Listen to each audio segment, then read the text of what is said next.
Struggling with core strength? You are not alone. And it's not because you're lazy or you're unfit or doing it all wrong. In this video, I'm going to break down why core strength feels so hard to build, especially as we get older, or maybe we've had a baby, or after a long break. And I will show you simple, effective ways to change that starting today.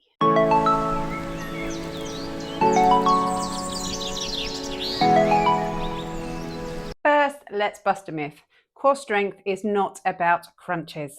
You can do 100 sit-ups and still feel weak in the middle or like you've got back pain. And then you get to the physio and they say, you need to improve your core strength. And you're like, but I thought I was doing it. So why is this? Because real core strength isn't about crunches. It's about core control and connection.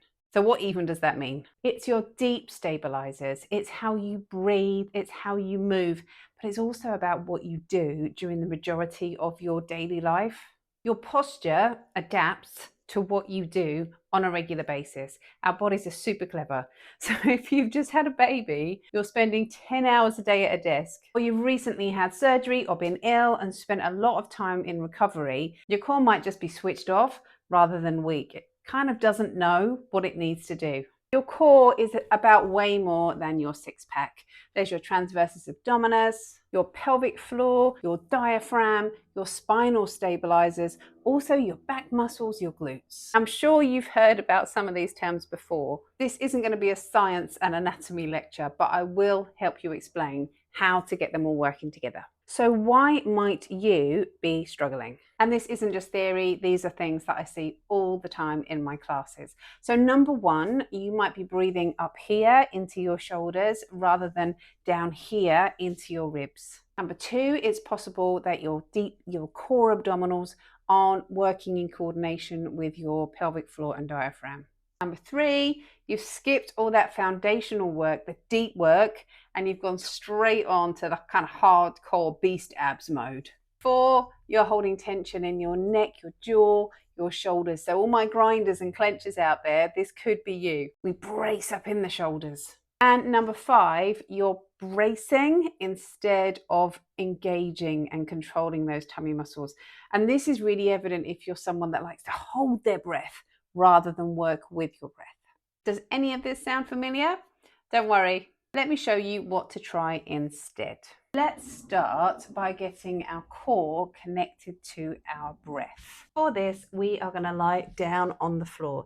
And you've got one hand here around the ribs and one hand on your tummy. Start breathing, just breathing really normally. Don't worry about the breathing police. Just take some deep breaths. And then start to feel that as you breathe in, you breathe into this hand here in your ribs. And then start to feel that you can breathe in wider into your ribs. But now as you breathe out, feel you can pull your tummy away from this hand on your tummy. So we breathe into the ribs. As you breathe out, just pull your tummy away from that hand.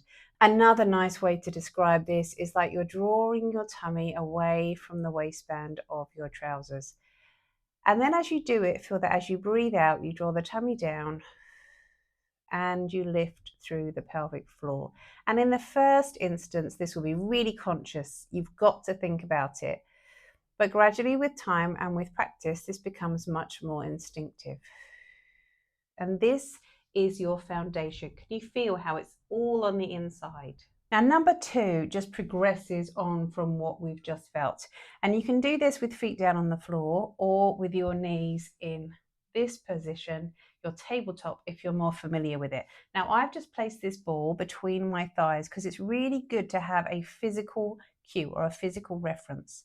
So my pelvis is down, my ribs are connected to the mat because the position of your back is really important as you do this. So just feel the ribs are down on the floor, shoulders relaxed. And then I want you to take a big breath in. Again, we're breathing into your ribs. And on your out breath this time, squeeze the ball, draw your tummy in and lift through the pelvic floor. So we breathe in, breathe out, squeeze, lift and engage the tummy. And it's fine, have your hand on your tummy if it helps, just to feel that cue. But when we breathe out, your pelvic floor lifts. So we want to encourage that relationship. And that's what I mean by your pelvic floor working with your core. So as you breathe out, the diaphragm goes up, the pelvic floor lifts. That works with your abdominal muscles, and it helps to really feel that on the inside, everything is working together rather than bracing. And then your progression. So progression in this instance means adding movement to what we've already built on. So if we're here again, we're in this position, your knees over your hips, and I can feel my pelvis is down and my ribs are down, and I just gently draw my tummy away from my waistband. And then bring your hands onto your tummy, breathe into your ribs. And now as you exhale, drop the tummy down, lift through the pelvic floor, send the leg away, breathe in, come back. And the first few repetitions of this, really focus on that breathing. So we come out and we come in. And then the next few repetitions, just really focus on the shape of your back. So you can feel this bottom rib presses into the mat that little bit more on your out breath. So you get those deep abdominal muscles working with this core control. And this works on your hands and knees too. So if you find lying down on your back is a little uncomfortable, bring your toes underneath you.